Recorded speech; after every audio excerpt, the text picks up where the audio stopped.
I was suffering, I was just suffering. The skin suit was not feeling good. I was not feeling good. The course was like rolling. Felt like I'd been at a wedding 2 weeks ago, and I just told myself, just do the minimum you can, get to the finish as fast and as efficiently as you can, and just focus on giving the most your legs have on the day. That day reminded me, even if you're feeling bad, even if you don't want to be there, even if the build up went worse, even if someone else looked faster on the course, you focus on race day your responsibility to yourself as an athlete, to the sacrifices you made to get to that start line, to the time you spent, is to do everything you can to get to the finish line as fast as you can. Right? I mean, that's what you signed up for as a bike racer, as a racer. So it wasn't about, can I win a medal that day? It was like, can I just finish?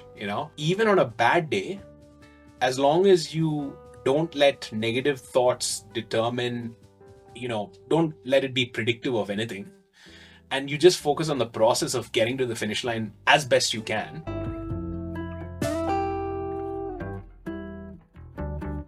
Hello, everyone. Welcome to the podcast. This is Venki with the Working Athlete Podcast. Today we have with us NJ for his round number 6 with the Working Athlete Podcast. Since the last time we caught up, there have been a number of things like his Belgium trip, then national games. Yeah. And track nationals and national road nationals recently. So we have a ton of things to catch up with. Yeah. Welcome again to the Working Athlete Podcast, NJ. Good to be back for round 6. So let us almost catching up with my national medals. yes. We need to do more to catch up with, because it's been left. You can make that happen. yeah. Right.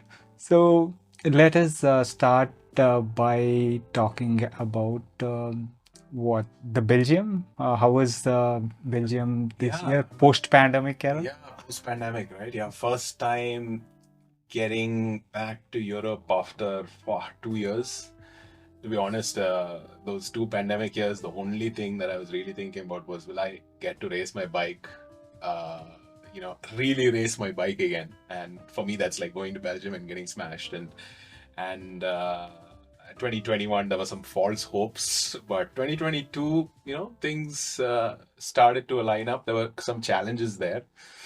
Visas were a little bit of a nightmare. I really wanted to go back to the US and do a season of racing there and visit my sister and stuff, but visitor visas to America were like impossible to get appointments for. And so I was like, okay, let's do Europe again.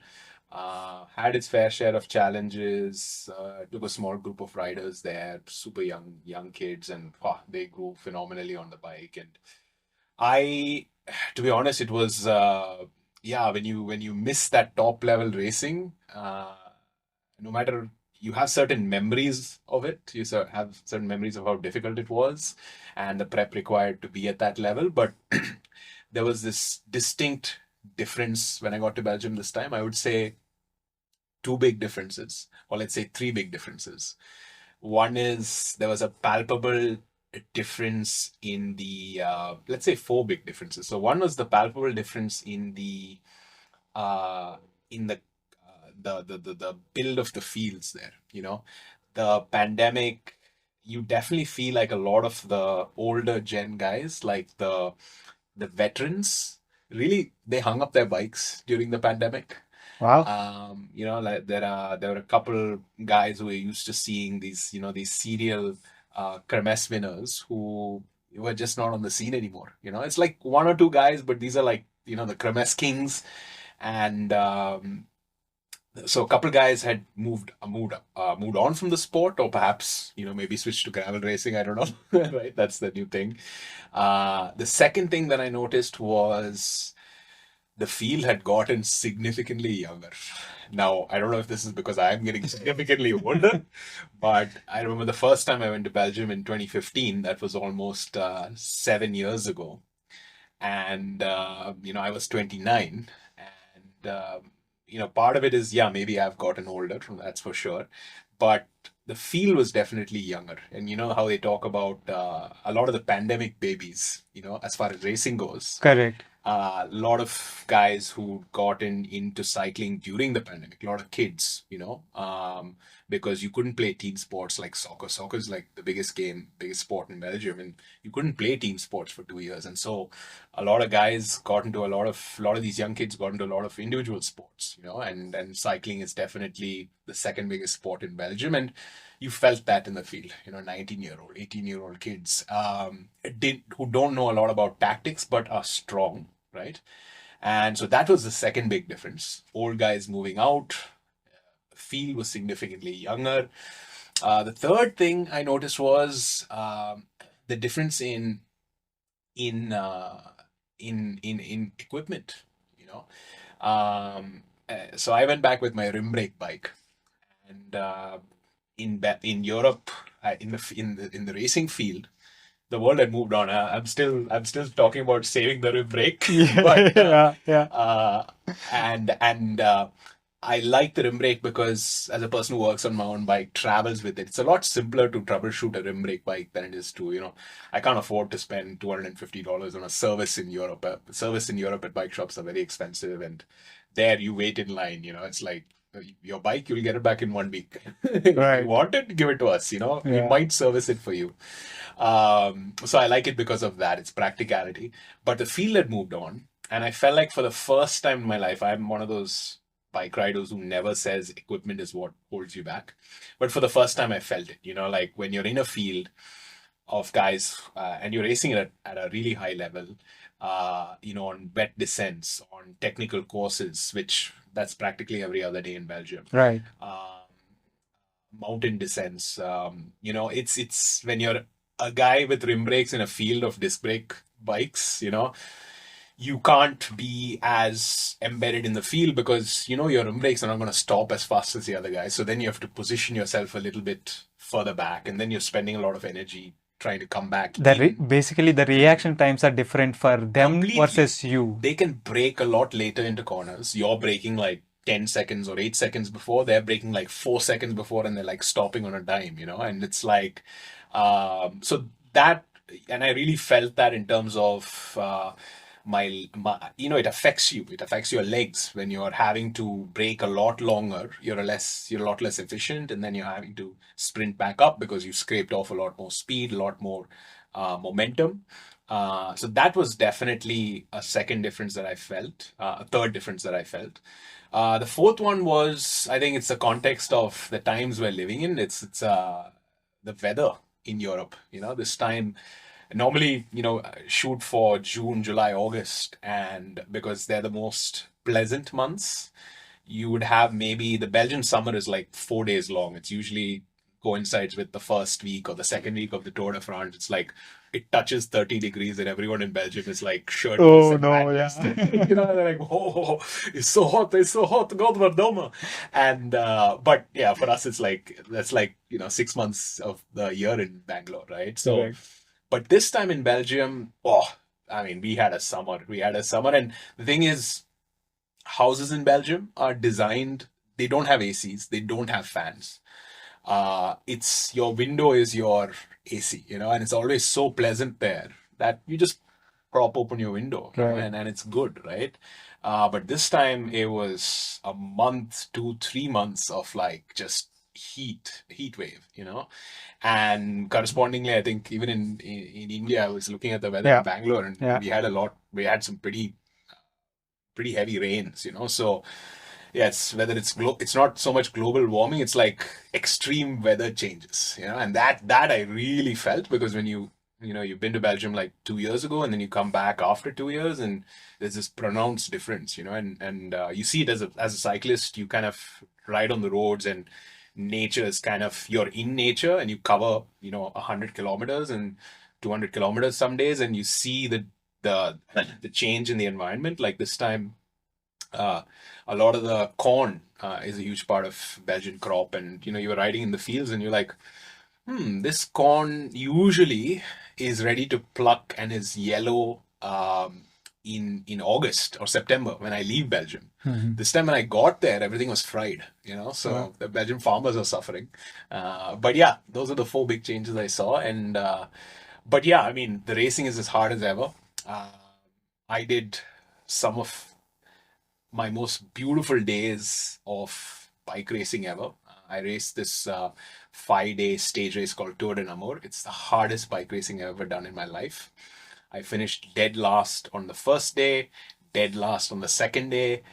I dug deeper than I ever have in my life in a bike race, and and I don't know if you read the book The Rider by Tim Krabbe. I I may did. have lent you that I book did. actually. I Yeah, I did. lent you that book. Correct. And Oh, you beautiful know, book. some of the scenes that Tim Krabbe talks about, that where he rides through the valleys and on the descents, and he goes through these towns, and the crowds are cheering for not just the winner but even the last guy on the road. Right. I experienced that for the first time in my life. I've never done that level of racing, and these are against guys who are all the cyclocross stars. Belgium, Lars van der Haar, um, uh, the Ads brothers, before one of them was banned for doping. But these the best, and like the top 20, top 30 in this race are going to sign pro contracts next year. And I was just like, whoa, this is the time of my life. And I was getting dropped. Yeah. And so that Belgium, that was a reminder to me, like, I'm, my soul is really in this for the bike racing. So I'm glad I went back, and but then I had to come back. Yeah. Yeah. And then there's always that transition to getting back to India, and then it's like there it's like you're just one in the field, and here it's like tall poppy syndrome. It's like you're the best in the field. So it's Right. like it's kind of interesting to have to switch between those two. But now it's something that I'm used to doing. Before it was like, how do I switch between these two modes? Right. Finishing versus like performing at a top level. So yeah, that Belgium was fantastic, and Yeah. I hope to go back. Let's see. Yeah, yeah. So coming back from Belgium, the what was the time difference between Belgium and then the Yeah. games, So national we were games? there for 2 months in Hmm. Belgium. I believe it was July 1st to August, end of August. And then mid trip is when the dates for national games kind of firmed up. And I was like, oh man, I gotta go back and ride my TT bike. And I wanted to stay an extra month in Belgium. Like I wanted to spend September there also just racing. Right. But then the national games was announced, and so I think it was October 10th or something was when national games was, and I was like, I need to go back. I need to ride my bike, TT bike, at least 2 3 times, because I learned in 2018 I made this mistake where I kept only 2 weeks between, or 2 or 3 weeks between Belgium and uh, I think it was nationals then. Hmm. And I thought, oh, just being super strong is enough. But you do need to do specific work. You need to sit on your TT bike. You need to do some TT efforts. Even if you don't like it, you have to do it. Otherwise, you're going to be second or third. It's Right. like being super fit for 3 hours, 4 hours, 5 hours of hard racing is not the same as being super fit for a 50-minute time trial. And in that In position. that position, yeah, Yeah. in that position. And it's like in Belgium, it's like really hard, and then like not as hard, and really hard and not as hard. But a TT is like you got to sit at your threshold for like 50 minutes, which is very different. Right. You might be like, your FTP might even be like, after a Belgium racing block, you can do 20 minutes for like 380 watts. I've done that before. But your time to exhaustion comes down, like because your VLA max goes up, and so you can do those hard racing efforts, but to sit at that constant like 350, that you have to That's train different. Yeah. specifically. So yeah, then I had to come back. I had to build up my TT bike, which I'd been sitting around for almost 2 years during the pandemic. There was no parts, nothing like that. And so finally built up my TT bike, and got some rides on it. Got the squad together. Squad basically is just me and Anish, and squeezed in some mock TTs with Abdullah. And yeah, and went to national games, and really didn't want to race. Like really didn't want to race. I don't think there's ever been a nationals where I didn't want to do like a national level event before, because I was just so tired. But I know the one thing I've learned is in bike racing, you're as good as your last race, right? Absolutely. And so you have to show up as a sports person. in the one of the better ones in the country, you have to show up and you have to remind the people who are making the selections and making the teams, and you have to be top of mind and you have to prove it with your legs. You can't tell people, oh, my FTP is 380. I think VN Singh sir kind of gave me one of the best pieces of life advice, which is, I don't want to hear about your training. Show me your results. Results matter. Yeah. And I was like, you know what? He's right. Result. This is like elite sport. This is not like, this is not like, it's not like a fun weekend race, right? You're getting the opportunity to be on a national team and represent the country. Prove it. So I showed up. The first half of that TT, it was 40 Ks. It was me really just saying, what am I doing here? What am I doing here? What am I doing here? And which worked out okay, because that what am I doing here mindset, I can do that. I can think and also ride at 95% of threshold. And then that thinking, I thought about some other races where my head was in this situation where, like, I don't want to be here. But literally during that TT, I convinced myself to kind of fight. And that shouldn't take normally more than 2 or 3 minutes.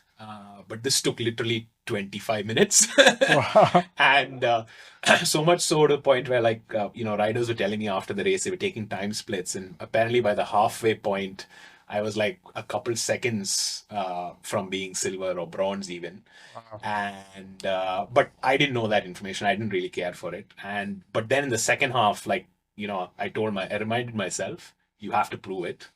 Uh, and yeah, you never know what opportunities arise when you perform at a top level, but you know that none will arrive if you don't.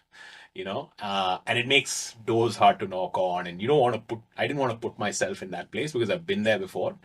I like coming from behind, but this is not worth, if you have the legs and if it's just your head or you convincing yourself to suffer, then suffer, right? And then I had fun with the second half. I just really opened the throttle and I put, I don't know, 1-2 minutes into the rest of the guys. So Right. yeah, it was the first half was torture, the second half was fun. Right. And yeah, that was the TT at National Games. So that was my second National Games. So good to defend my National Games title Which you won. in 2015, all the Right. way back in 2015. And yeah, So let us talk a little bit more about that, being in that state of not wanting to do it yeah, yeah, and still getting it done. yeah, It's not always easy. yeah, Right? So what are some of the things that you would probably yeah, yeah. I mean, tap into to get I there? think being in that situation before helps. Like, I can remember one other time where I was in that situation. Uh, Two other times. One where the outcome went in a positive direction, and one where the outcome went in a negative direction. So I was in this mindset before in 2018. I'd come in feeling confident that, I'd come from this Belgium block. I don't need to ride my TT bike. I'm just so strong. I'm just going to, that day I rode in a jersey and bib shorts. That's how overconfident I was, right? And I did that TT. I started suffering, but when I realized my TT specific power is not there, I could feel my fitness, but whenever I needed to go like fast, like 350, sit at 350, 360, I just couldn't do it, and mentally it just was this battle, and I was like, I didn't have the mindset for how to get out of that. And in the end, I ended up being second that year. It was the first time, and I didn't know how to handle it. The second time I've been in that situation was South Asian Games in 2019, the last race I did before the pandemic. This was in Nepal. I had won the national championships in 2019 in November. My sister's wedding was a week after that. Right. I went to my sister's wedding. All I did was core workouts in the hotel gym. I knew that South Asian Games was coming up 2 weeks after my sister's wedding, and I just told myself, do core work. You can't miss your sister's wedding, right? And you can't be absent, right? So I did these epic 2-a-day sessions on the hotel spin bike, and I just tried to keep my weight low. The food was amazing, but I couldn't eat any of it. Right. And then we went to national games, and I knew I wasn't going to be in like my top level. But I remember my 2018 experience, and I told myself, like, halfway in that South Asian Games TT, I literally thought that I was gonna lose. Like I was like, Arvind passed me in the opposite direction. I was like, Arvind looks fast. I was like, my goal at this is I'm not in my best shape. India has to win a medal. Either it's Arvind or me, right? I saw Arvind coming in the opposite direction. I was like, Arvind looks fast. I think our medal is secure, because the competition isn't huge at the South Asian level. It's like us, Sri Lanka, Pakistan, Bangladesh. We are the strongest cycling nation in the South Asian Games. I was like, Arvind's got this. But then I came upon this mindset, which is, it's hard. You're suffering. I was riding one of the prototype to go skin suits. I was suffering, I was just suffering. The skin suit was not feeling good. I was not feeling good. The course was like rolling. I felt like I had been at a wedding 2 weeks ago, and I just told myself, just do the minimum you can, get to the finish as fast and as efficiently as you can, and just focus on giving the most your legs have on the day, right? So I finished the TT and I got off the bike and was like, I started congratulating Arvind, and like, man, I'm so glad you got the medal for us and this and that. And then people are like congratulating me, and I'm like, what's going on? I'm like, I just had a shit day on the bike, right? And apparently I'd won by like 30 seconds, Right.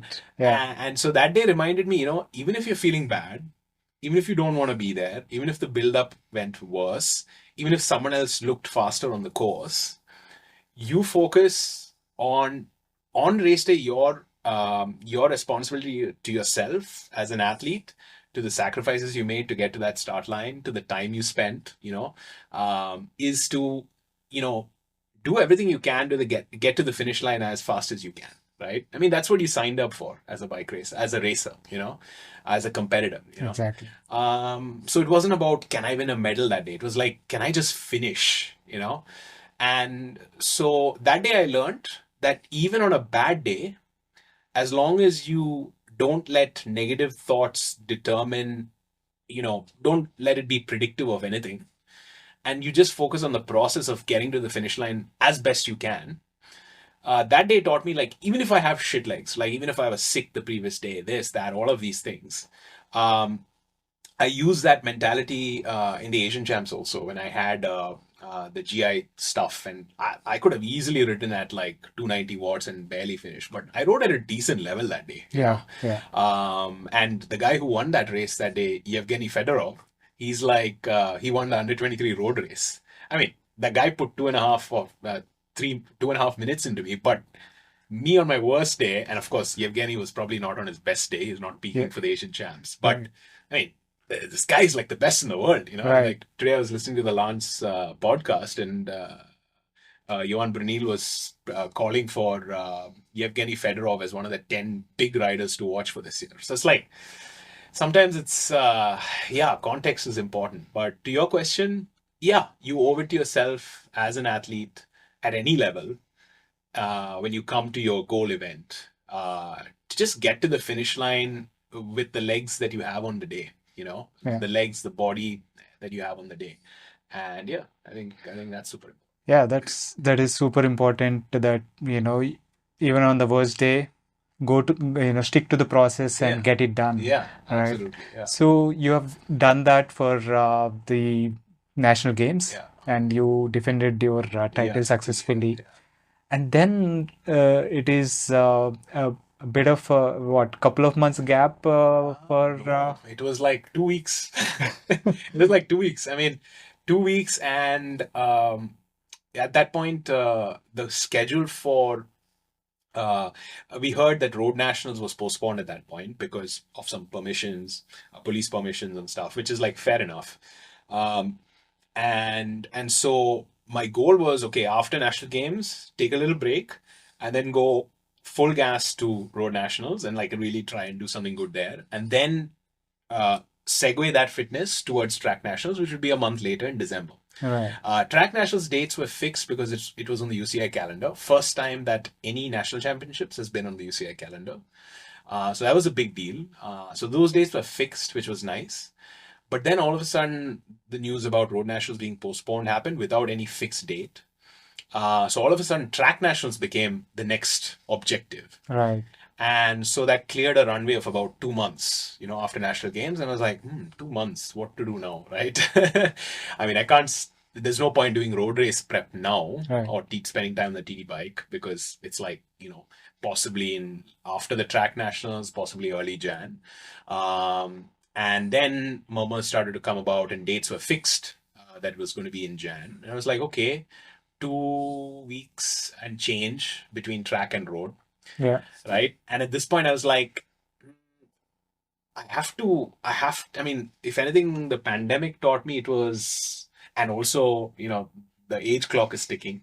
Um, Not so much, yeah, it's one of those things. It's not like I have 10 years left in the sport, and who knows what's going to happen next year, right? What if you have another pandemic? I mean, so I was like, okay, track nationals is happening now. Let's go for it. So I talked to my coach and, I told him, hey, this is what I'm thinking. Uh, I've done my introduction to track happened all the way back, during the pandemic, where I started working with Ashton. And my first track block I called Pursuit for Dummies. Right. I And remember that. yeah, that was in Jan of 2021. So that's not very long ago, 2 years Yeah. ago. That was my Pursuit for Dummies block, 30 days. Then I raced track nationals that year, 2 months later, and was sixth that year. Yeah. First That's time you yeah, were on the first time. track. Yeah, Yeah. first time I was on the track, and 4:55 is what I did then for the 4 kilometer, and then I did my second track nationals in December of 2021, right? And Correct.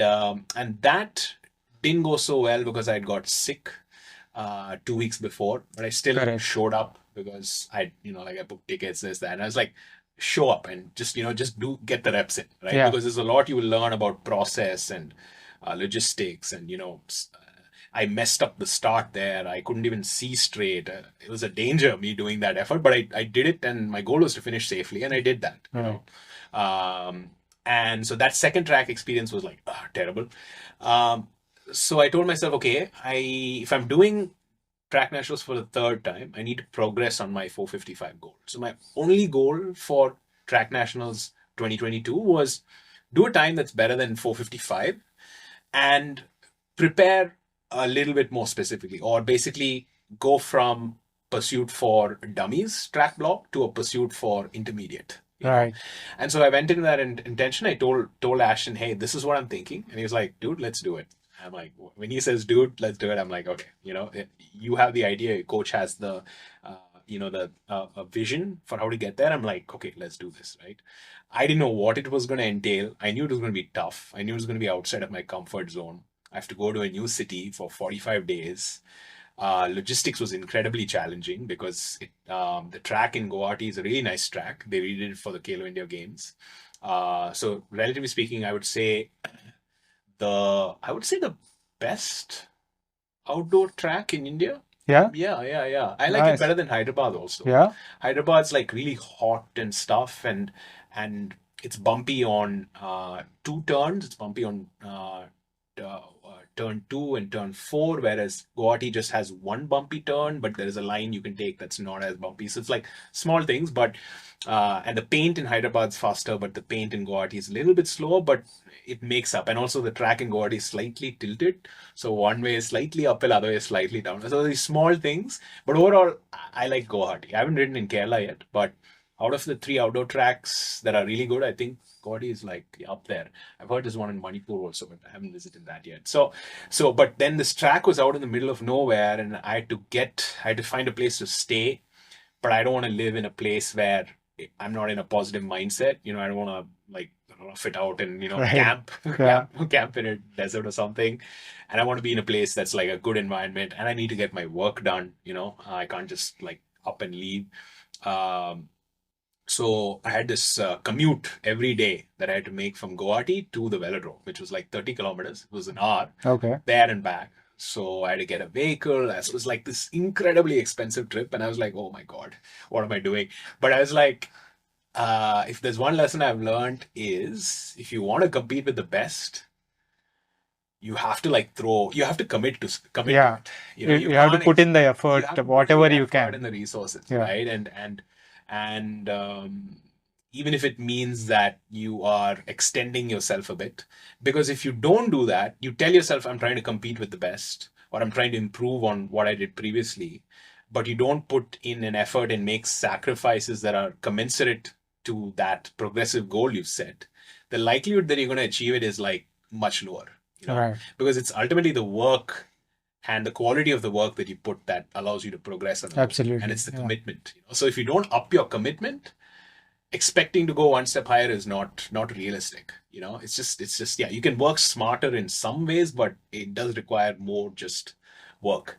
And so I said, okay, let's do this. And I just have to make sure that if I commit resources to it and time and effort, then there is the pressure of making sure that I have to achieve it, which is nice. Yeah. It's like it's nice to be able to have something that makes you feel like something is on the line. Yeah. Stakes are Yeah, stakes are high. Yeah, ahead. it's not like a vacation.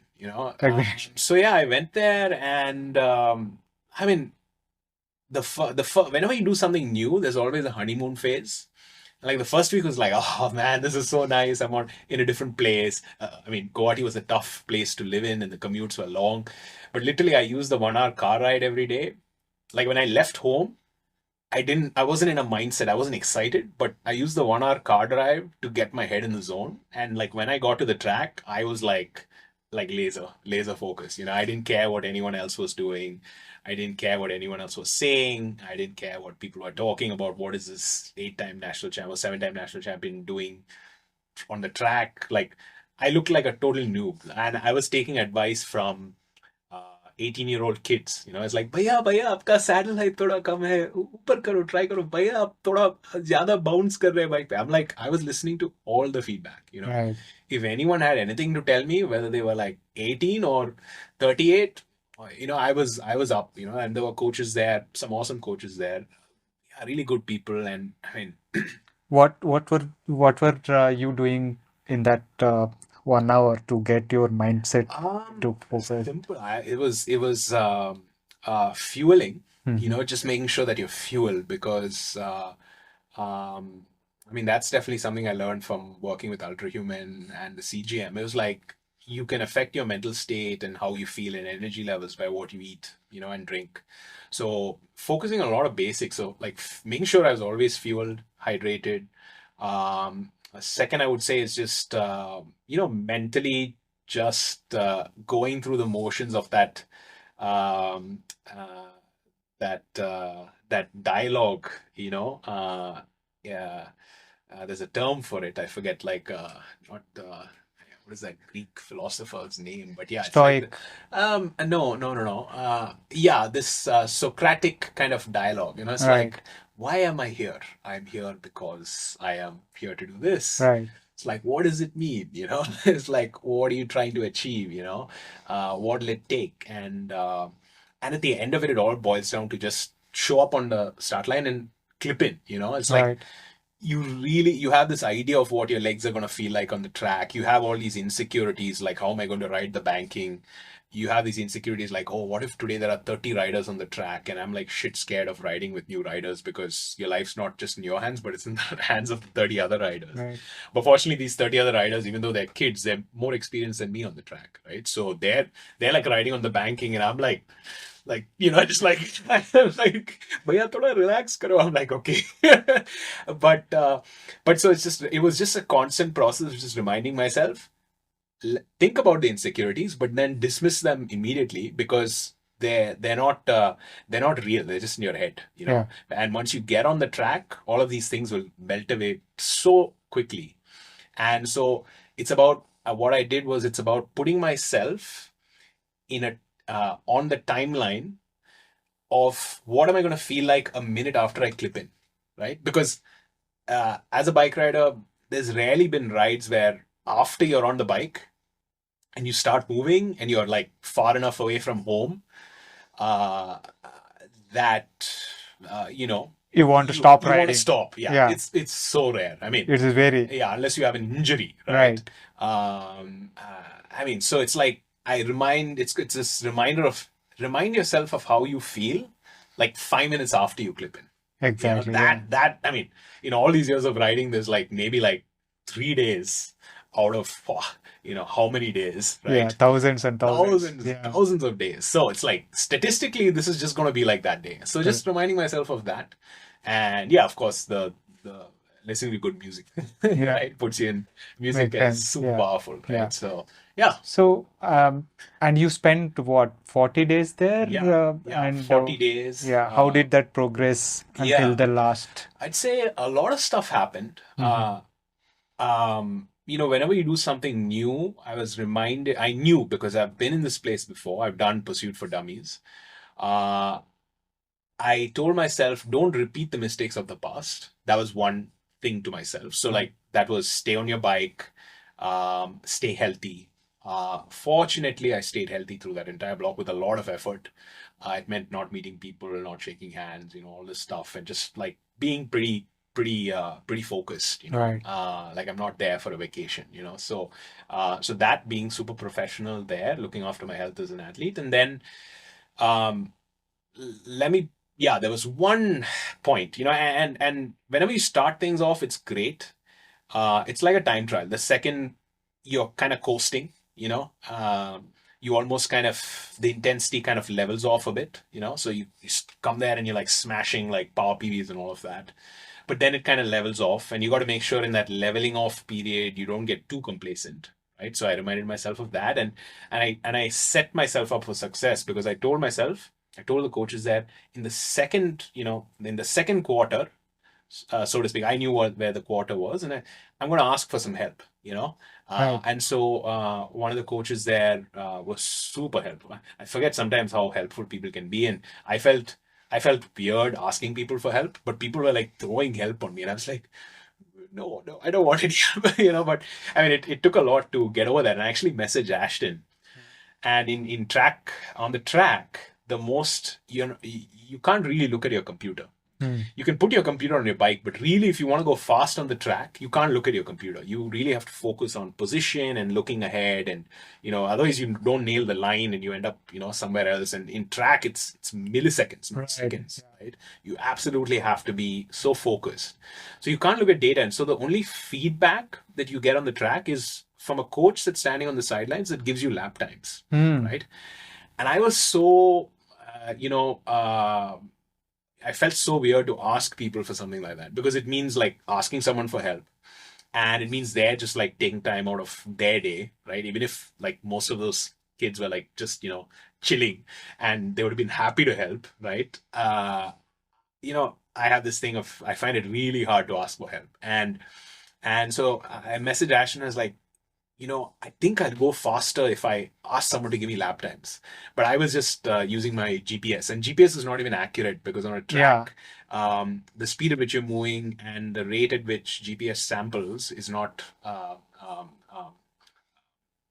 kind of precise enough, right? Correct. Yeah. And if your lap time is 23.56 versus 23.9, like 5 hundredths of a second, it's half a second, it's a big difference, right? Yeah. Uh, and so Ashton just told me, dude, don't overthink it.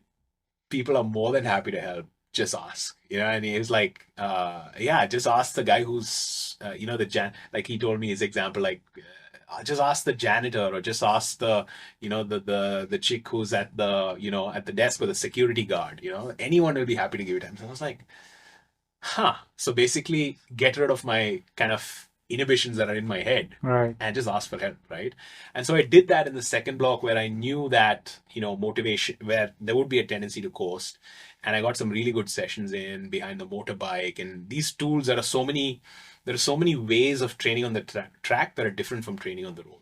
And you really need to do those to really maximize kind of, your speed on the track, Right.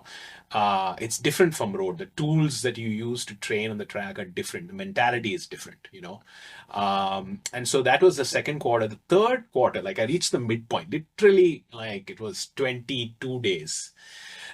And you always know after the U-turn in a time trial, reality hits you, Yeah. right? And I got to that point. I was just like, what am I doing here? And again, I messaged my coach. I rarely communicate with my coach because once my coach sets up a plan, I just go out and execute. I never miss a day of training. And if there are any adjustments, I have enough experience to make those adjustments. But I send him this message mid blog, and I was like, I'm not sure if I'll be able to do this. And yeah, it was hard reaching out, but he just said, that's normal, you know. Right. And that's it. That's all he said. I mean, essentially, that's what he said. Yeah. It wasn't anything magical. And you've been here before. It's that idea. He didn't quite say that, but you've been here before. I'm just like, yeah, I have been here before. Every single time trial I've done, every single build I've done to any challenging goal, I've been here before. It's That just, doubt is there yeah, somewhere. big doubt. Yeah, That yeah. big doubt where you get where like most people quit. Yeah. That kind of level of doubt, right? And yeah, all it took was that message. It was like, yeah, it is normal. And I reminded myself why I was here. Like it was like a nice rebirth kind of moment. And then third quarter, it's about staying in the game. And then the fourth quarter is about giving that push. And I did both of those things. And yeah, and then got to my third track nationals and bettered my time. I did a mock. So on the track, you never do a mock effort. Unlike in TTs, you can do Right. that Hmm. because a 4 kilometer effort is so hard that your body remembers the suffering, and it's very hard to repeat that level of suffering again. Hmm. But I told Ashton, hey, I want to do this. Like no pursuit coach will ever tell you to do a full 4 kilometer. They do broken pursuit efforts, they do extensive efforts, intensive efforts, but never a full 4K full, right? I did it 2 weeks before. I set the exact same time that I did in Hyderabad. And I knew if I can do this with training fatigue, I just need to execute the last 2 weeks and stay healthy, Hmm. and anything is possible. The time was 4:55. 4:55. I Yeah, took Hyderabad. I took 0.1 second off. Right. And I was like, and I did two of those efforts at 4:55. So when you Okay. do two efforts at your previous PB, you know that with a taper and if you stay healthy, you will have good legs. Yeah, because you did that on fatigue Legs, Yeah. So that gave me confidence, and yeah, and I was like, I just need to focus on the work, and I need to ride better than 4:55 at nationals. And yeah, another challenge that came up was in the lead internationals. Ashton had like a big project that he's working on. I can't talk about it even because he hasn't announced it yet, but something that he was pouring a lot of his effort into. And he just wasn't able. He just didn't have access to communication. So in the last 2 weeks of nationals, my plan was a little open. It was like it was like 2 out of the 3 days, 3 out of the 5 days were planned, but the rest of it was like we didn't know when exactly the pursuit date was going to be. Uh, and those final adjustments are there, in a lead into training, Hmm. towards the nationals. But Ashton just couldn't get to messages because he was, out in the middle of somewhere. I can't Right. mention, but Yeah. and I was like, initially, I was like, my natural instinct was to freak out. It's like, holy crap, I'm doing something new. I don't know what the hell I'm doing. Like, what do I do? And I really appreciate that happened because it taught me that, hey, this isn't rocket science. That's one thing. It reminded me that what you do in the last 2 weeks is not actually going to make you, if you've been training really hard consistently, what you do in the last 2 weeks is not going to make you faster. It's If you overdo it, you're probably going to go slower or Right. fall sick. Yeah. So really, I learned one critical thing, which I'm going to keep as my secret lesson. I might share it in the future, but because it's super valuable. But it's a simple idea, and I use that, and I kind of came up with my own lead into nationals. And it was this new place of being because when you have a coach and normally you just blindly do what they tell you. But I think the sign of a good coach is if they've set you, if they like, just die one day, right? Right. Or if they just disappear, right? Um, a sign of a good coach is one who set you up with all the tools to be able to manage yourself and manage your head and manage your body when, in those clutch moments. Right. I was just like, I chatted with one of my friends who I talked to about stuff like this, and he was like, and I was like, dude, I'm so glad this happened. I'm so glad. Like, I am so much richer as an athlete and as a coach because, of this challenge, right? And I shared, that headspace with Ashton later, and it was like, and it was like, both of us were like, yeah, um, it's a sign of a good coach when um, uh, you're able to, when your athlete is able to execute when you're not there, Right. And Yeah. so I've been trying to, as a coach also, I've been trying to push my athletes to develop that, and it's not an easy thing, Yeah. like, yeah, 19 out of 20 athletes, they absolutely freak out in those last 2 weeks. They Right. do too much. They want more effort, half an hour more. Health kind of, mentally, you kind of lose a lot of self-belief. And Yeah. so, that was just, I mean, that track nationals just made me richer as an athlete. So I'm like, everything I spent and everything, all that time, the effort, the sweat, that was the biggest thing I took away from it. Right. And then, of course, improving my time was really good. And Yeah. then getting to the bronze medal ride-off was phenomenal. Yeah. I don't think the during the bronze medal ride-off, so in the pursuit, it works like this. So you have 30 guys on a start list. You have 15 pairings of those 30 guys. So one rider. Each start on the opposite side of the track. And basically the goal is to just set your fastest pursuit that you can ride. You're not competing against the other guy. Right. Even if you catch the other guy, you still have to set a time, right? So it's about seeding based on timings. So that's the qualification round in a pursuit, Right. Once you qualify, you look at the top 4 riders. The fastest time and second fastest time do a gold medal ride-off, Right. Yeah. in the gold medal ride-off or in the ride-offs, and then the third fastest and fourth fastest do a bronze medal ride-off, right? So in the medal ride-offs, you don't actually have to set a time. You can either set the fastest time, right? Maybe you have two equally matched riders, not unevenly matched, so that both of them ride, but neither of them catch each other, right? They're in pursuit of the other, but they don't actually catch the other guy, right? And they set a time, and then the faster time wins the gold medal, and the slower time wins the silver. The other way to, in a medal ride-off, to win is to just catch the other guy. Even if you don't ride a full kilometers, if you catch the guy in 1.5 Ks, you're the gold medal winner. Oh, right?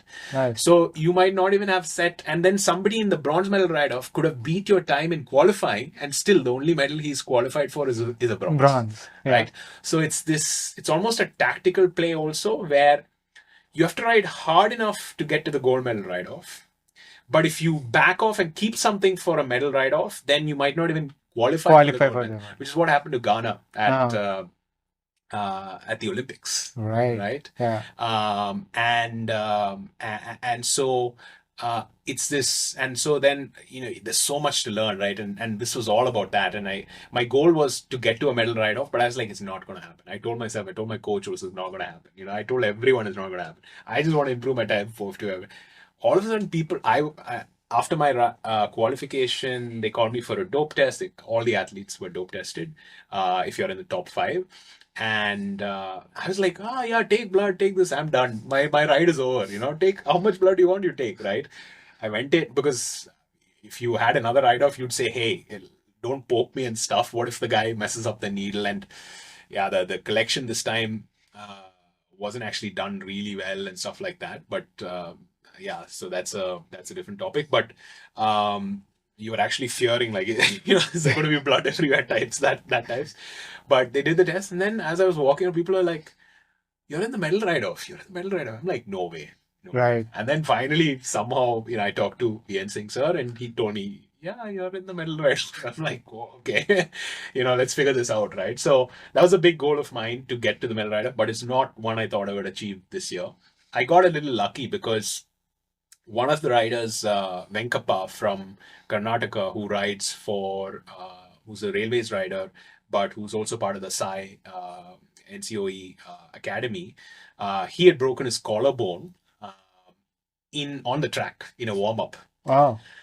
if he was riding, I don't think I would have made the medal ride off. But in Right. sport, result Whoever, is the result. correct. Like keeping your calm, making sure you're not in a risky position. I had the opportunity to do the team effort, but I was like, Right.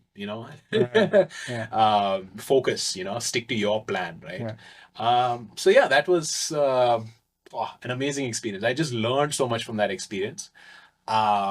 As much as my pocket got lighter during that period, I was like, it was worth it. Yeah. These lessons, you can't learn these lessons in the way it impacted me as a coach and an athlete without experiencing it. So I was Yeah. like, absolutely worth it. Yeah. Absolutely. So what is the time now? So now it's 4:52.4. So 4:52.4. So I took only 2.5 seconds off. Right. But I'm optimistic because there's a lot of stuff on the table, and just so much stuff on the table. Like intermediate, this was pursuit for intermediates. This is pursuit for intermediate part 1. Right. The thing is, there's pursuit for intermediate. In my head, I see pursuit for intermediate part 2. I see a part 3. And it's not about what the outcome of part 2 will be, but it's like there's this other step that I have to unlock in the process, where it ends up in the results, it's impossible to predict. But I know that I can, shave off time, right, in intermediate part 2 through better training, more knowledge about training, a lot of stuff, and then there's intermediate part 3, whereas you start to bring all that experience together, you start to throw technical resources at it. That's like part 3. And then it goes to the expert. I'm not there yet. So right. There is so much to. There's so much, yes, improve. Yeah. There's the so preparation much scope. side. Yeah, there is so much scope, and the boys at the top level now are getting faster. So Vishwajit and Dinesh had the fastest times, and Dinesh and Vishwajit had the fastest times in qualifying. 446 and 444 and 446. Dinesh was 2 seconds faster in qualifying. The nice thing about me is I did the same time in my qualifying and in my ride off. 452 on the dot. Wow. 452.4 on the dot. So whenever you do 2 efforts like that at the same level, there is a lot more. Right. So Dinesh did a 444, Vishwajit did a 446 in qualifying, and then Vishwajit did a 442 to win the gold. So it took 4 seconds off his qualifying time. Wow. And Dinesh also went to, Dinesh rode the same time. So he's 444. 444. Yeah. So 444, 446 in qualifying, and then 442, 444. Right. So Dinesh rode two 444s. Vishwajit rode a 446 and a 42. Right. So yeah, the guys at the top are getting faster, but these guys are living on the track for 9 months of the year. They are absolutely, in terms of preparation and in terms of technical equipment, they've got world-class equipment, and they're living on a velodrome. I spent 45 days by myself figuring out stuff. So there is scope from training perspective. Yeah. There is scope from equipment perspective. So they're riding a 300 euro bike. They're riding a 7,000 euro bike, right? Yeah. Big difference. Big difference. So yeah. That's great. Yeah. So just to kind of while we are talking about the track, the pursuit and timings, and because you have this unique, you're in this unique position of working with the best in the field, Aston, who is the only person who has gone sub 4. Right. Ghana went sub 4 now also. Right. And okay. He did it not at altitude, but still. Yeah. So let me correct that. Yeah. It's the first person to first person to go sub 4, which is even harder than being the second person to go. It's so incredibly hard to do something for the first time. Right. It is like that. Both the physical and mental barriers. Right. Yeah. So he's the you are working with him, and also that thing about although you don't want to disclose now, I guess he's it's nothing profound, but it's such a simple thing. I think the most dangerous ideas are the simple ones. Right. And And the other thing I learned is it's not about the training. It's not about really, it's about the athlete. Right. It's about, can you hold it together to perform and produce, what you claim you can, what you've done in training. It's easy to go out and say, I mean, I beat my 5 minute power PB by 25 watts. Like, I thought I'm never going to change this number. I thought, Wow. you read all the theory and you're like, power at VO2 max for an athlete who's like a trained athlete doesn't change. Right. To break that by 25 watts and all my limitations that I've set in my head, because, for a trained athlete, FTP is usually, 20-minute power is usually between 85 to 95%, depending on, whether you're more anaerobic or more aerobic. It's based on what power you can do at VO2 max. So 85 to 95% of, my previous 5 minute PB, I'm like, okay, I'm at that level, I'm maxed out. Now all of a sudden, my 5 minute power has gone up by 25 freaking watts. I'm like, okay, everything I thought in my head is like, but again, I don't look at my training now saying, oh, how am I going to get to 95% of that new power PB, 435 watts, Right. which again, 435 is the best in India. I know nobody else is doing that. Even Vishwajit is not. So I know the power wise, I'm like the best still. But that said, I also know at the world level, like literally add 100 watts. That's what the world level is, right? Right. 435 is what most pros who are on the top 5 to 10% can do, right? So yeah, Indian level is still 100 watts shy, but I know I'm the best still at this level, and so a lot of that gap is that technical aspect in the preparation phase, in the belief phase, mental belief. And what I've realized is, just like in TTing, what I realized is there's 100 ways to get to top shape in time trialing. There are many ways to get to top shape in pursuing also. There's, I'll call it the Ashton way. There is the Ghana way, because Ghana doesn't do the kind of the approach that Ashton has, because he's a World Tour pro and he's Right. he's got to show up to Milan San Remo and Right. support his team for 200Ks and do grand tours, right? Right. So his preparation is different. And then you've got guys who are some of the other good pursuiters. Look at the Aussies, right? They also have a different way. There'll be a Jordan Kirby way. There'll be a Gary Sutton way. He's the head coach of the USA women's team pursuit program. So there's different ways, but yeah, it's at the end of the day, it's, can the athlete, can you trust the plan in front of you? And really, I think what good coaches do is they make sure you don't do stupid shit. I actually had this conversation with Ashton, and he kind of agreed, which is like, yeah, coach is there to really help you, to help make sure that you don't do like stuff really wrong, Mm. because there's a lot of things you can do to get faster, get stronger, even for a highly specific event. Right. As long as you're not doing like 2 by 20 minute efforts and think you're going to get a better pursuit. That's important. So Right. that's another thing I learned. Yeah. Yeah.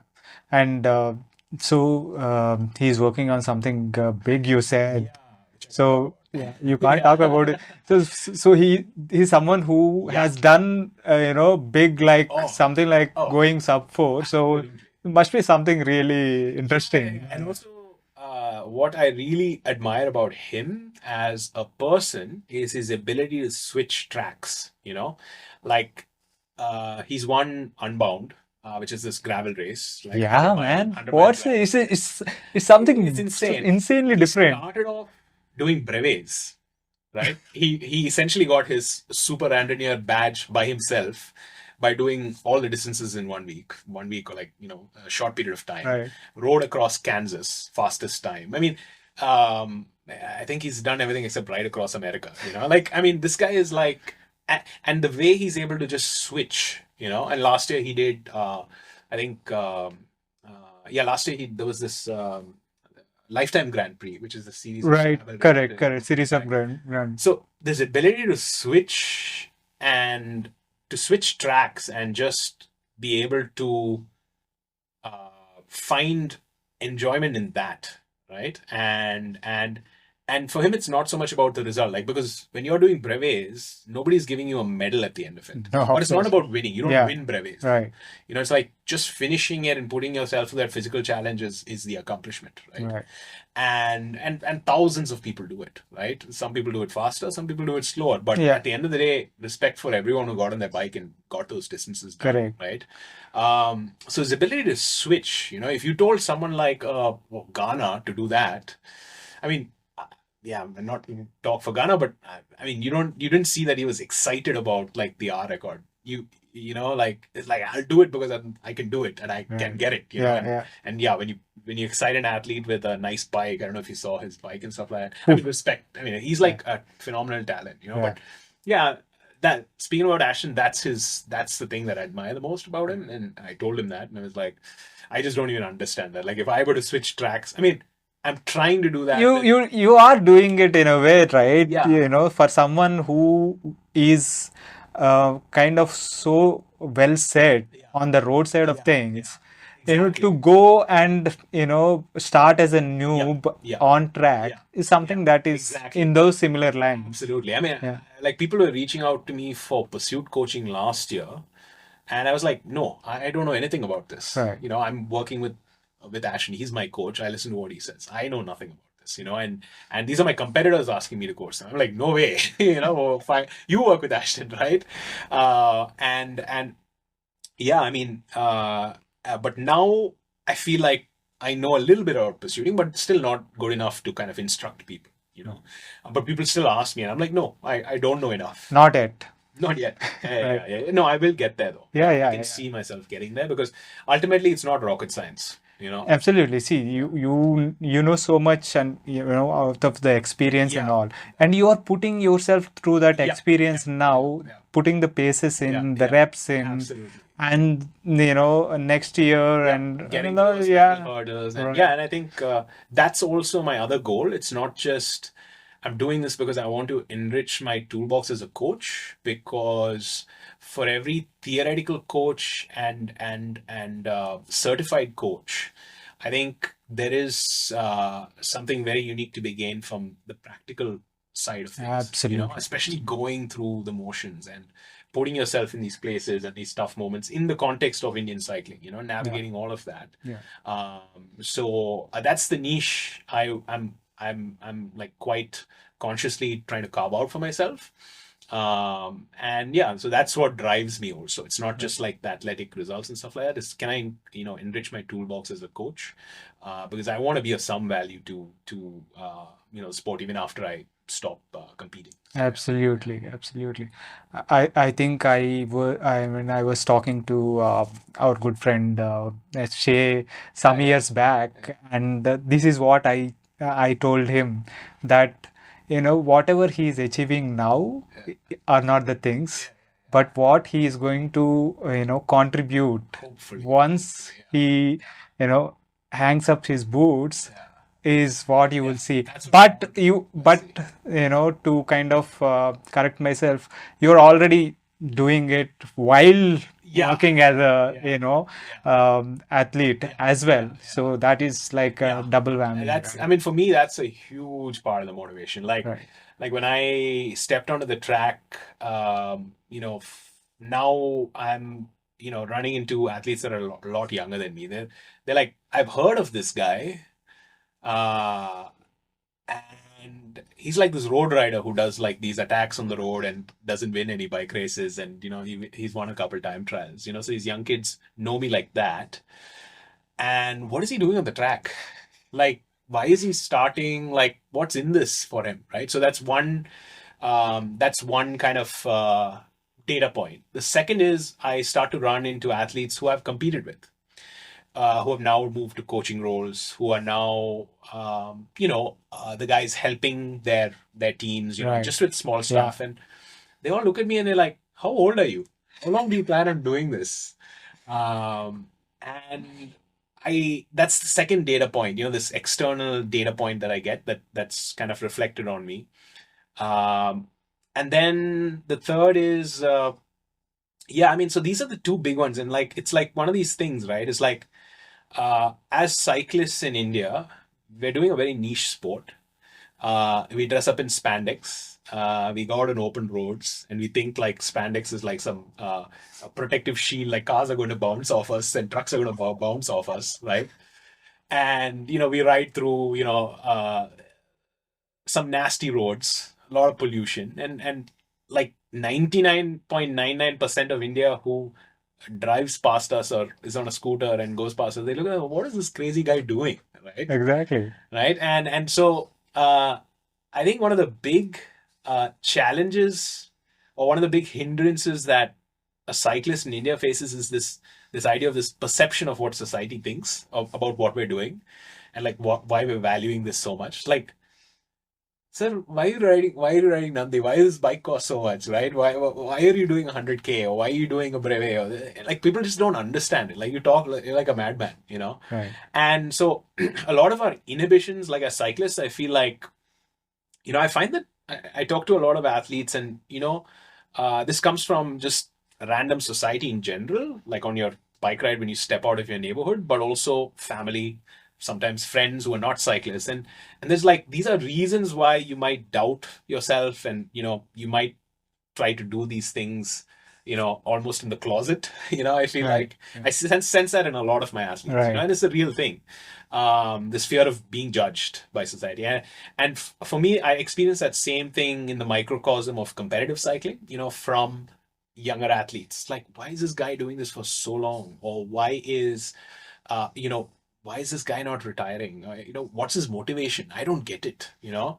Um, and that's my motivation. It's so hard. Like, I tell people, I'm here to learn, and it's like nobody gets it. And which I'm like, hey, if you don't get it, you don't get it. I'm No, no, no. I mean, I for one totally get it yeah, because it is you're what like 36 yeah, yeah, now, and it is very easy to tell yourself, yeah, I'm yeah, done, yeah, yeah, right? yeah, But you are putting in the reps, you yeah. are putting yourself in situations that are totally new to you. At a very high level of commitment, almost I like mean, crazy. so the doubts and all that, Yeah, why do you have to go through that, yeah, right? yeah, yeah, yeah, It's not like you are motivated like yeah, 100% yeah, of the yeah, time, yeah, yeah, like you exactly. talked about already, Yeah, right? and you have to realize that those societal kind of things, that you get from kind of the peer group, is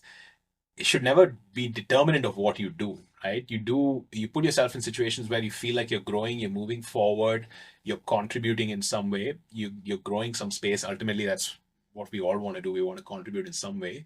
And of course, there is personal satisfaction that comes from it, and there's health. Right.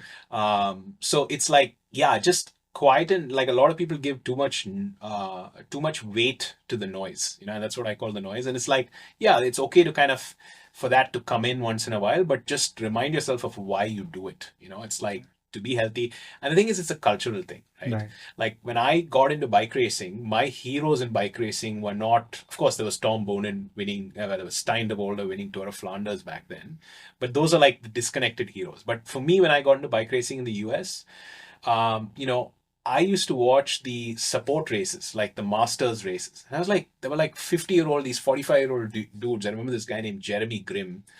He was a nurse who worked in Cleveland Clinic. He passed away. He got hit by a car on a training ride, left behind a family and stuff like that. This super Christian guy, the nicest guy. But when he raced his bike, he was an animal. And he was like 45, and he would whoop kids who were like 18.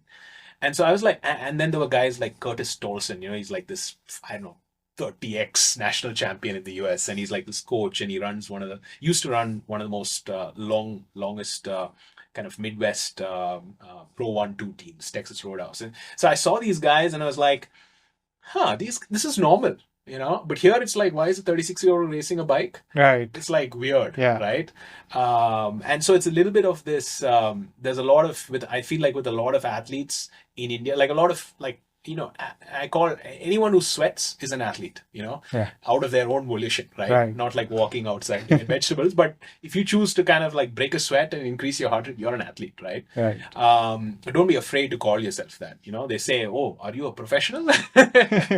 No, I'm just a amateur, Yeah. and I'm passionate about what I do, and yeah, so Yeah. I mean, recently I was telling my wife that, yeah, uh, when she was saying, you are all athletes, and I said, you are also an athlete because you go play yeah, badminton and all that absolutely. because, I mean, yeah, I mean, yeah, in India, we have like there's a stigma attached to calling yourself an athlete. It's like, right. no, I'm not an athlete. I'm not a professional. And I know when none of us are professional, which is why Absolutely. when people say, are you a professional cyclist? No, I'm not. Yeah. I'm an elite amateur. Right. I'm committed at a high level to my hobby. But, there is life besides that, Right. and stuff like that. So, yeah, I think it's a calibration thing. And Right. so we are, as cyclists in India, whether we're racing brevets or whether we should be a little bit more proud about it. We don't have to shout from the mountaintop, but I think call yourself an athlete. Don't be afraid to be committed to your sport. Don't be afraid to show your passion for it. Yeah, Yeah. you don't have to do it in the closet. I feel Yeah. like, and then that'll change slowly. I see it. I see it a lot. I'm like, yeah, it's okay. It'll Right. change slowly. Right. Yeah. Right. So, like, that kind of answers that question, the question that is always there, like, why is he still riding? Like, Yeah. to learn Yep. and Yep. to Yep. grow, Yeah. right? Yeah. So now that from that track nationals, Yeah. where you Yeah. PB'd again, to now, Yeah. 2 weeks, 3 weeks, Two plus weeks. Yeah. 2+ weeks Yeah. to Yeah. road Yeah. nationals. Yeah. So how did that switch? Most doubts I've ever had in myself as to whether I'd be able to defend. Right. It's like this was such a new space for me. It's like, okay, finally I've showed up to a nationals where I'm on even footing with the guys who I'm competing with. Because Right. even in national games, Vishwajit, Dinesh, Arvind all raced track 2 weeks ago. And I put a lot of time into them, 2 minutes, right? And I was like, is the same thing going to happen to me, right? Because Arvind had a straight lead into nationals. Joel had a straight lead into nationals. Everyone else had track also. Manjeet, Dinesh, Vishwajit, right? So I knew between the track guys, it was going to be super close. I knew that the road focused only guys, if they really came into it and they executed well, they would also be very close. And I put up a post on Instagram. I said, this time at Nationals, the gap is going to be seconds. Yeah. And I called it. I mean, it was Yeah. only 20 seconds to Vishwajit. Right. It was less than a minute to Dinesh. Less than a minute, yeah, about a minute-ish to Dinesh. Yeah. Yeah. And then fourth was, I forget who fourth was, but yeah, fifth was Arvind. Again, fourth, fifth, third, fourth, fifth were all like couple seconds. Right.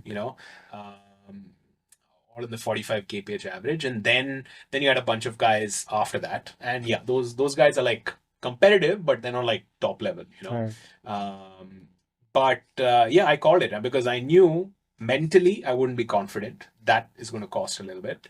Physical prep, the toll of trying to peak like within 2 weeks of each other for two completely different events. Yeah. I saw Vishwajit up close. He saw me up close for the first time ever, like on the track. Right. Of course, I didn't even ride in the ride-off with him, but we were there, And whenever you beat a guy in an event, you get a confidence that's like, it's a confidence, It is possible. It is. It's possible, Yeah. right? And you can also feed off the fact that you sense that the other guy now, he's on your radar, like you're in his head, right? And so that, as an athlete, if you're a real competitor, if you're in someone's head, that you have a chance of beating them, Right. because they're thinking about you. What are you doing? What shape is he in? How is he going to race? So I knew Vishwajit had those advantages, but I just had to count on my experience, and I've been in this place before. And yeah, I mean, 2014, I won by half a second to Arvind. And then 3 months later at National Games, I put about 20 to 30 seconds in it. So I knew exactly the situation I would be in. And this road nationals, unlike national games, I was motivated. I was like, I'm here to defend my title. I'm not here for a vacation. Right. And because that sets up opportunities for next year. And yeah, so I went out. I went out a little too hot, and a couple challenges along the way. I had midweek during those 2 weeks. I fell sick. Oh. But managed to fall sick on the right day, so to speak. Like after a hard block of training was done, had a recovery day, and then had to do a hard session. So literally did the hard block, got sick, took the recovery day, suffered through the hard session, and then got back on my feet. So like playing, pull up. It's like, and managed to pull it up. So that cost me like a little bit of that peak performance. It's gonna dent you. Maybe a few seconds for sure. It's a couple, it's a couple watts, but it's more about the RP at those watts. It's gonna be hard. You can still do 345. Correct. But doing that 345 is gonna be like, it'll be ugly, right? Yeah. Versus if you are healthy, then it's like, 345, I got this, okay. And then, oh my God, nightmare scenario. But the day before, 2 o'clock, I did my spin the day before, recovery spin. And I had this rule to myself, which is day before the race, I don't take a nap. Because it upsets your sleep rhythm and stuff. And you'd rather go to bed at 7, struggle to sleep for 3 hours, go to bed at 10, and even if you have to wake up at 6, that's like 8 hours of sleep. Right? So feel tired, wake up early the day before, feel tired, stay awake, do not nap under any circumstance, and then go to bed early, right? Because you never know, the night before all sorts of stuff happen. Some, you can have a Matteo Van der Poel incident, couple, and that's happened before. Like one nationals, I was awake because like there was a party happening, or the kids next door didn't have a race till day after, and they were like, I don't know, till 12 o'clock they were talking. Yeah. So I was like, no, don't stay awake. And towards that end, I was like, Anish, let's go get a coffee. Right. I'm like, so we went to McDonald's, and we're like, McDonald's coffee. I mean, like, how bad can it be, right?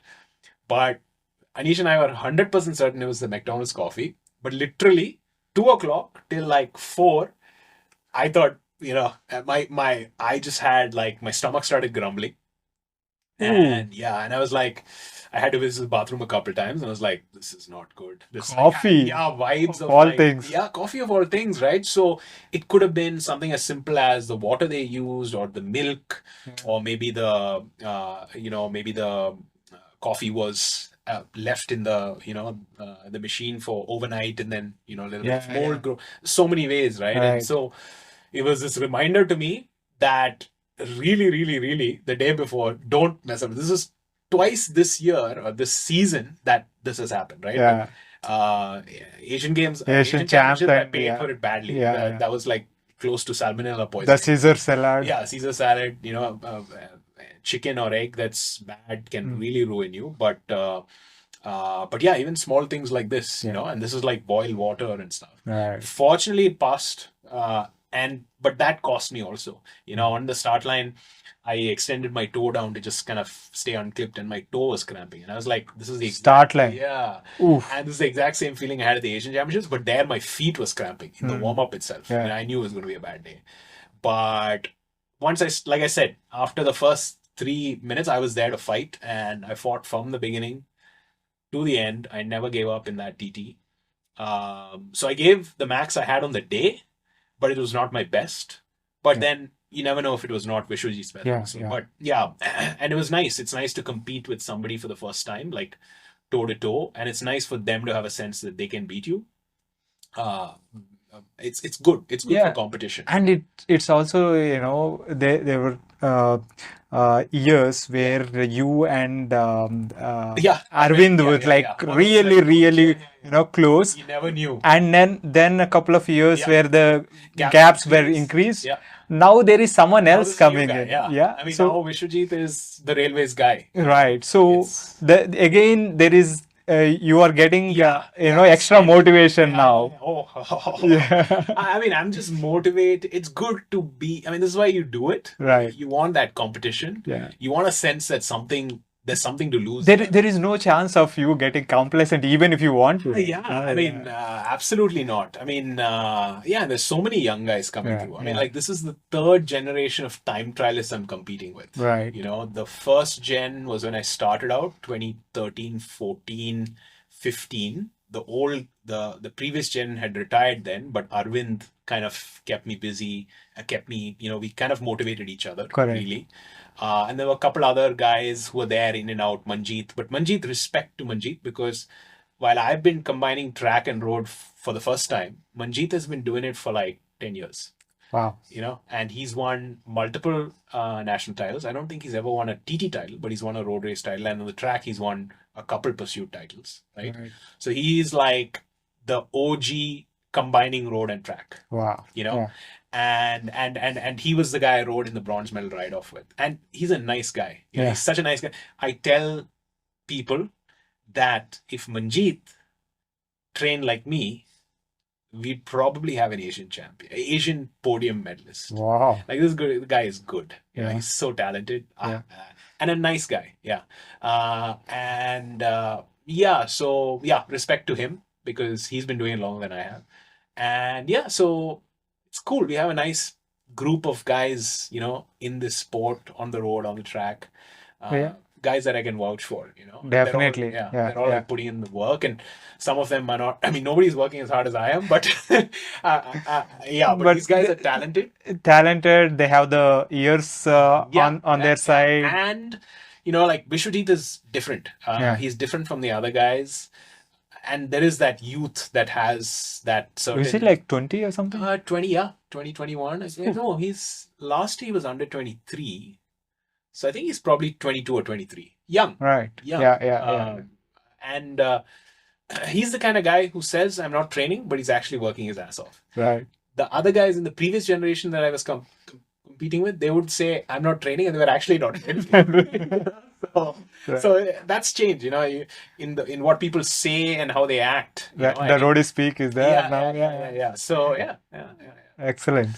So, talking of new generation coming in and, giving you competition and all, you are also working, closely with the new generation as a coach, and they are seeing very good results. So what has it been like working with the generation, coming, bringing them up and, putting them through the paces? The thing that keeps me, as an athlete, you might have doubts and insecurities. Okay. You navigate those with experience and, mentorship from your coach and, advice, just simple advice from maybe good friends who you trust. And you navigate that bit. And you still have a lot of time, because as an athlete, you still have, you train for a certain amount, you recover, but then you still have life, and you have to fill up life with something that drives you besides sport. And for me, that is coaching and my work as a coach. It's like it keeps me busy, like so busy that I don't have time to daydream or watch movies or subscribe to Netflix or any of that stuff. So for me as a coach, for me, it's like this powerful tool that keeps me healthy as an athlete. Because when you have something that kind of takes your time and your attention in such a positive way, I think that's like super important to have that. So it's like my superpower compared to a lot of other athletes that are out there. And for me, it's not like a hobby, it's like I really get into my coaching. Like there's this idea, Tim Grover, who was Michael Jordan's physical trainer, strength and conditioning guy. He's like a very famous kind of now he's like a self-help kind of guy, but he's like more than that. But he talks about this idea that this concept of a cleaner. So a cleaner is a guy on the team who, even after the game is over, the lights in the stadium are off, he is wiping the sweat off the floor and doing this not like it's someone told him to do it, but it's his job, Right. And so it's like a pretty cool idea, but it's what I use to drive my coaching work. And it's like most coaches will say the coaching ends when you share the plan. Okay, the coaching ends when you analyze a workout. The coaching ends when you maybe give the athlete some advice. But for me, it's like it's not over till our relationship is over. I'm like I go deep, right? I think about some of my athletes deeper than they even think, and further into their future, their potential future than they can even probably imagine, and it's very specific to their context. Like an Right. 18-year-old kid, I think about what are the things that I can open up for him at the right time. For a 23-year-old, I think about it very differently, because life gets very hard if you don't.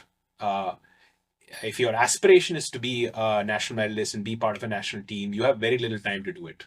You have to prove it very quickly, because once you're in the elite, it's like opportunities kind of dwindle, Right. right? With an under 18, you have more time. You have your boards. Education is important. You have to nail that, Or with a guy or with a full time, person who's working in IT, has a full time job as a maybe a spouse, right? Different. Someone who has a kid, different, right? Someone who's like retired and like a chairman role, different, right? Um, a woman athlete, different, right? So I think about those things, and that is like, it keeps me mentally engaged, because it requires a certain level of creativity. And then once you think about pathways, then you have to think about how do you communicate it in the right way, not in a way that's pushy. You almost have to plant the seed and let it grow types. So it's like I find it quite rewarding work. And it's not like it's something special. Like good coaches anywhere in the world, that's the way they work, Right. so that's the value I want to bring to my athletes. And yeah, this time was my best nationals from the perspective of coach. Under 23 national TT champ, bronze in the under 23 TT. And all of these athletes have such different stories, like how they got to the start lines. And I could tell you each of their stories, and it's like phenomenally inspirational, Right. like just so inspirational.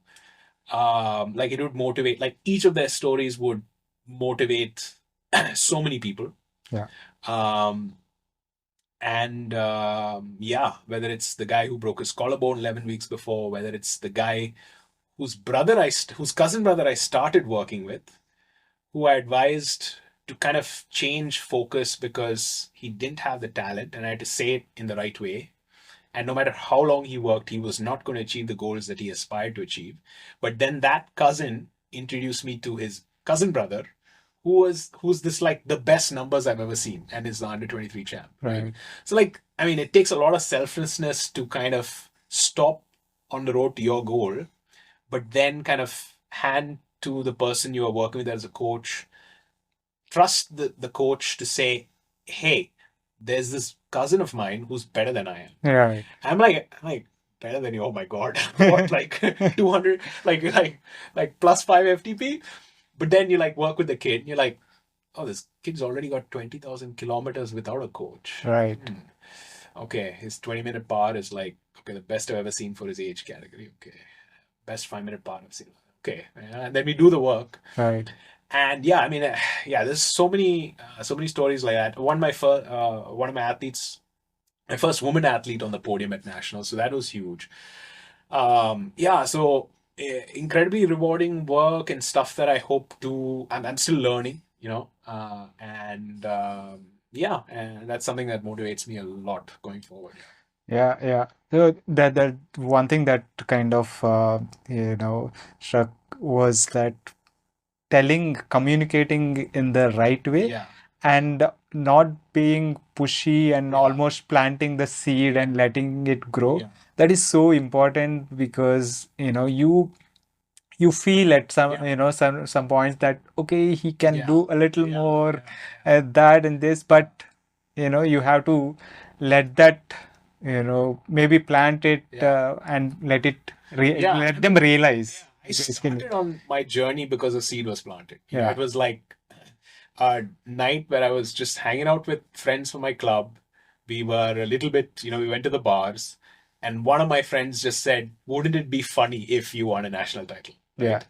And that was the seed, Yeah. right? And so whenever I see an athlete in the sport, I always try to plant a seed. Whether that seed will actually end up growing into anything, you never know. There's so many challenges that come along the way. Crashes, illness, family pressure, societal pressure, stuff like that, and financial pressures. And so all I can do is like, and when a national champion says that to you, you're in a place where you can say that and it'll mean something more than just you saying it to yourself. And so I realized that I guess the responsibility that I have, maybe I don't know. I think it's cool to be able to do that. We covered ton of stuff. And always fun and insightful as always. And what's there next? This is the most uncertain I've been of a year going forward than in the past, because some things have changed. Like the schedules have changed a little bit. Usually the Asian champs are in the early part of the year, March. This time the road is in June 3rd to like in the first week of June, and then right after that, literally no days in between, I think 14th to 17th of June is the track championships. So yeah, and I don't know. I really don't know what I'm going to focus on. Actually, I know, but I'm not going to say it out loud. I'm just going to focus on the work, and then yeah, I really don't. I don't want to put it out there. I just have to I'm just going to focus on the work, try and not repeat the mistakes of the last 10 years, and then definitely going to try and be at my best at the national championships, track and road. Hopefully the schedule allows it. If track is like one day after road, then, well, everyone's going to be in that same bucket. At least the top guys are. And, I've come to that point where I look at it as, even if I'm second, I'm never going to like not put in the effort. And I'm never going to like back off my effort. As long as I'm targeting the top level, I'm going to put in like the most professional work I can put. I'm not going to let anyone outwork me. I'm going to try as much as I can. And then see where it goes. Even if it's second place, I think now my value, what I value from this sport has changed a little bit. Like me winning another national title is not gonna, allow me to start a world championships or something like that, right? It's not in my hands. So I've kind of have to let go of some, and going professional now. I mean, with the way that professional cycling is going, it's like even Conti teams and stuff like that, you've got to be like 19, not 37, 38, right? But yeah, there's a lot of, for me, it's about bike racing, and at any level, for me, it's about pushing myself. Like, I enjoy more suffering in a race in Belgium than I do racing the Indian national champs and going for the win. I'm not going to lie. It's like, for me, it's like bike racing is like where you kind of really find out what you think your limits are not your limits. So yeah, I'm just going to approach this year, focus on the work, perform at my top level, and progress from what I did last year. I'm going to try as long as I can to go faster than 4:52 in the pursuit. I want to go faster. I want to sit at a good power in the time trials that I do this year, nationals. And maybe to go for a couple.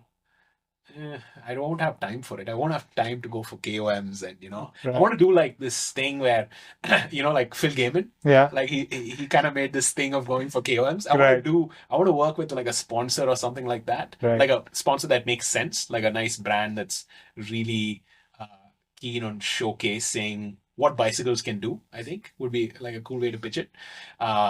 And like go for like a KOM hunt across India, like go for like, I don't know, the Bor Ghat, and then like, I don't know, all the hills, like what's the one in Ooty? Kalhati. Go for these KOMs and make like cool, inspirational, like cinematic movies or something like that. Right. And so that's like a dream project, but that I can also do when I retire. Right. Yeah. Phil Gaiman it and call it second worst retirement ever. Or worst retirement ever Indian edition. 100 watts less. Awesome. Thanks, NJ. Cool. Thanks for taking the time. Yep. Catch you at number 7. Yes.